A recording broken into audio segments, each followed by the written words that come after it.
I'm excited to introduce a friend. Christian Bishop is the Chief Revenue Officer at Method Gaming, where he's responsible for the sales and partnership team while managing kind of current and new developer partnerships. He also oversees large business opportunities and transactions to accelerate kind of the growth of the business. And, you know, the revenue officer has always a target on their back. They got to create and generate revenue and monetize. So Christian, it's so great to have you with us today. For those of you who want to follow or to hit him up on Twitter, he's Mr. C Bishop, B-I-S-H-O-P on Twitter. Hey, Chris. You're the best, Maha. The best introductions, the absolute best, Gary. She's awesome. How are you doing, man? I'm doing really well. How are you, my friend? I'm good. Nice to see you again, man. Lion King crushed me too. I gotta let you know. Absolutely crushed me. So let's talk about, why don't we set up the framework? Because I think Method Gaming Limited is something a lot of the audience might not be familiar with. So why don't we give them some context? Yeah, so Method, we are an esports organization, work exclusively in video games, but to be particular, it's the MMO and RPG category. That's our focus. There's, you know, as you know, Gary, there's different types of games, FPS, MOBA games like League, FPS like Call of Duty, like your team. We're in the RPG and MMO category, specifically World of Warcraft. That's our main game. Understood. And what do you think about when you think about investing in esports for you know, the private equity, the hedge fund, the dollars, or just the investors, or just people trying to get into that ecosystem? Like, how should people be thinking about investing in esports? That's a big question. Yeah. Good news. You have time. Give us 3-4 minute answer. Yeah, no, look, I think one of the big things we see a lot of capital that's moved into the scene now. There's a lot of new brands that are being established and built, specifically around franchise esports. So I think one of the important things that if I was an investor that I would be looking for would be built around community and audience. I would be trying to find great partners that are bringing tremendous value to the scene, because ultimately as an esports team, we're only as good as our community and the people that we support. You know, at Method, that's our number one focus, is being a resource to gamers. Ultimately, people like me, man, that love video games, that are, you know, have an opportunity to live our dream and make gaming, you know, which is our passion, our day-to-day life. So I'd work really hard to find a good group of people that feel that way and have a strong brand in the space. Maha? I was just going to ask, so Chief Revenue Officer, tell us about what your role is and how do brands really monetize, and how does Method Gaming think about ROI when it comes to the investment side? Yeah, so, you know, one of our biggest partners is Twitch. So media rights and content is probably at the top of our funnel when it comes to revenue as it pertains to what we do, because we're a content first organization. So we're creating a lot of content. Our roster of talent has gotten as big as 80 at a certain point. But it doesn't stop just with our content creators. We actually create and produce our own events. So, you know, owned and operated IP that we create, that we own, is really important to us. So we've done a really good job to build out kind of our flagship products and events, and millions of people tune into this, to these. So it's been a really awesome opportunity to incorporate with brands like Hershey's and Red Bull and Dollar Shave Club, and we've done a lot of awesome stuff with them. And what can you tell us a little bit about, like, an example? So just to kind of paint the picture for the audience, like if you were to engage with a brand like Hershey's or some of the other ones that you mentioned, how does that look like for the consumer? Yeah, so when it comes to Hershey's, you know, we did a really awesome event in the middle of the Las Vegas Strip last year, actually, for the launch of a new game that Blizzard rolled out with World of Warcraft. And we created a lot of custom content pieces and event series, had people down at the huge Hershey flagship store on the Strip. So we had a really cool retail integration and segment with some of the best players in the world.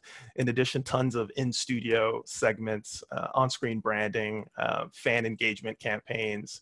So it was a really awesome way to kind of lean on, I think, the great products that Hershey builds with some of our core IP and talent. And then on the Red Bull side, we've actually produced huge events with them and like their London Sphere and their tower in partnership with them historically. So I think those are some of the two of the biggest brands in the world that we've done some really exciting stuff with.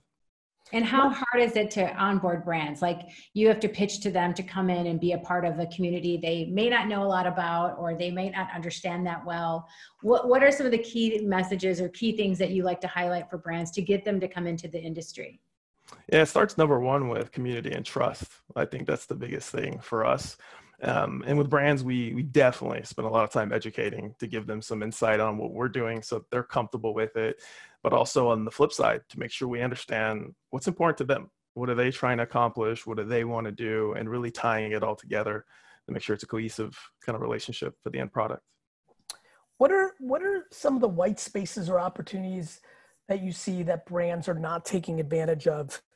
You know, as you're always reverse engineering as a CRO, right? Either relationship building, reverse engineering, driving initiatives. Talk to me about reverse engineering, where you sit there and say, if I was the CMO of Hershey's or Mondelez or Coca-Cola or Pepsi or whatever, what do you think the emerging white space is for teams or organizations or leagues to get brands to see? Or what are some of the nuances? I see a lot of small startup brands right now jumping into the chat, talking about like, oh, I want to do something in this space. And I'm thinking about what can they do, or how do they activate a $25,000 campaign, or a major Fortune 100 doing a $25,000 campaign to get their toes wet. Is there anything you're seeing that kind of, you're like, damn, I just wish somebody would see how obvious this is? Yeah, the first thing that jumps out to me, Gary, is leveraging the platform, which is Twitch chat. I think that there's a tremendous opportunity to do something special with micro, medium influencers with extremely passionate communities, and working with them, developing extensions in chat to integrate real time in the content. I think it gives you an always on approach. There's tons and tons of content being created on the Twitch platform, a lot of competitors and teams that are creating content. And I think there's something special that you can really do on the platform side of things, mainly in chat, with the emotes and the bits that pop up. I think you see Cash App has been really aggressive with that. They've been doing some fun stuff. And I think that's a really awesome opportunity for low-hanging fruit, smaller budget campaigns. How do you think about virtual currency? Like in the macro, like, do you think that that's something that people are understanding, or do you think that's still kind of gliding through confusion in the corporate environment? Yeah, from a gamer perspective, at our level, I think there's tons of our demo that tend to understand it and are more, open to it.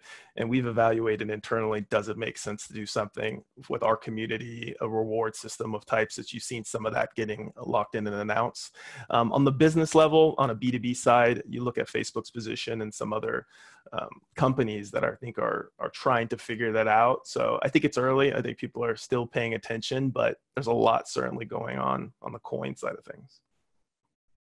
I want to ask about the talent, because we spent a lot of time talking about that, and we have actually a talent coming up as our next guest. I saw that. Yeah, we're super thrilled that he's joining. But I want to ask about the talent and celebrities. I know you deal with that a lot in your side of the game. Yeah. Did you ask something else, Maha? Or just want me to give some I just context? wanted to chime in, like context on like what's your experience? How do you work with the talent? What are some of the things that you're facing, and what can brands learn about interacting with talent in the space? Yeah, sure. So, method, that's one of our biggest things that we really care a lot about. And at a certain point, our roster has gotten as large as 80. So I think for us, supporting creators and content creators every day from all parts of the world, right? We've got talent. We've had talent throughout Europe, North America, Australia.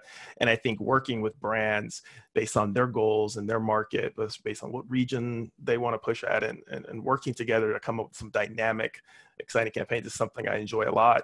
But it's not just brands, it's also game publishers, which honestly are one of the biggest spenders in our space that can't really forget. So we do a lot on the game publisher side of things also. Yeah, I mean, the game publishers are critical for brands that really want to enter the space. They look at maybe the game publishers first as a point of entry to kind of get engaged. Yeah, it'd be interesting, Gary. What's your opinion on in-game marketing and branding? How do you feel about kind of as you see this start to come together? I think Rocket League is doing more in that field.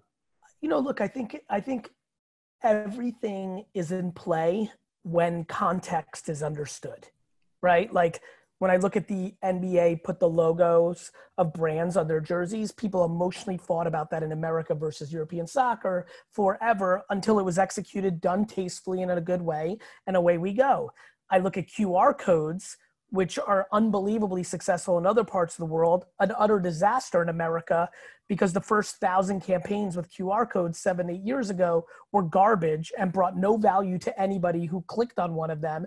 And now it's a dead art. So for me, it's about how the integration's done early on that tends to build the momentum. Yeah, that's true. It's context. Like, I think all of us, we have Rob Moore coming on soon, who's been an owner and like just understands the context of this universe. He'll be successful. I've seen a lot of other businessmen and women come in, not understand the context, and they fail. That's in the micro level. I think what we're talking about right now is in the micro level of it. But to me, it's a huge warfare of context. Who gets it and who doesn't? I think almost most things in business world go to this game of almost like what I would call slang. Right? Like, like no matter what group of friends you're in, whether it's frat bros, whether it's urban culture in deep South Side Atlanta, whether it's surfers on the West Coast, whether it's sorority ladies, whether it's, whatever it is, that subculture has its slang. And either you understand it, and when you deliver the word, it lands, or you don't understand it, or even if you're using the terminology, the other 40 homies know you're not about it. You're just copying the word. You don't even know what it means. And I think that is basically how I think of the universe of business and marketing in general. And so when I think about that integration, like when you segued and said, hey, Gary, literally immediately my brain said slang, context. And I think a lot about that. Yeah, Maha, to go back to your question and kind of piggyback off what Gary just mentioned, ultimately, that's what we are for brands and partners that we work with. We're shepherds of shepherding them into the community and making that initial introduction from an authentic perspective, because we understand the nuance components and how to communicate with our audience.